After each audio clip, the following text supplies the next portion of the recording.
चंदन की चौकिया चौकिया में मोतिया लागल झालर हो।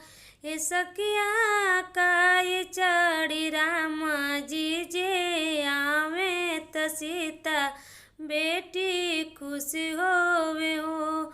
ए सखिया काय चढ़ी रामा जी जे आवे त सीता बेटी खुश होवे हो।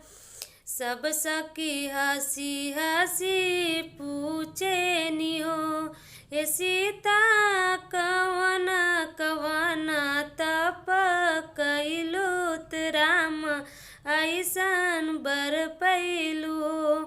ए सीता कवन कवन तप कैलुत राम ऐसन बर पैलू।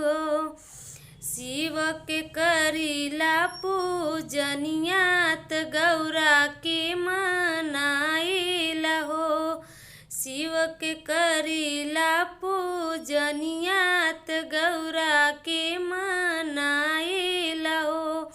ए सखिया विधि से करी उपवसवात राम जैसन बर पाई हो।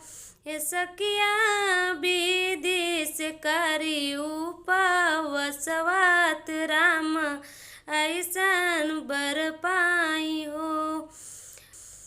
द्वारे से लौटे ना भिखरिया न त जोगी साधु न हो। ए सखिया भूखल पंडित की लाइत राम जैसन बर पाई हो। ए सखिया भूखल पंडित की यही नीत राम जैसन बर पैनी हो। जेठ के कड़ी दुपहरियात बेनिया ना डोलाइला हो। ए सखिया तीजक बुकनी त्योहारत राम जैसन बर पैनी हो।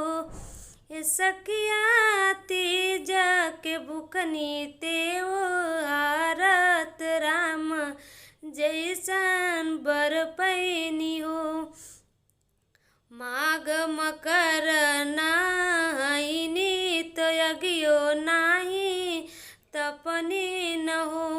ए सखिया तुलसी के दिया ना जलैनी त राम ऐसन बर पैनी हो। ए सखिया तुलसी के दिया ना जलैनी त राम ऐसन बर पैनी हो।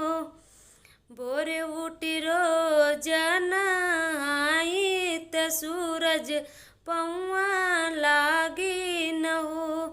ए सखिया गैया के चारा के लईनी त राम ऐसन बर पैनी हो।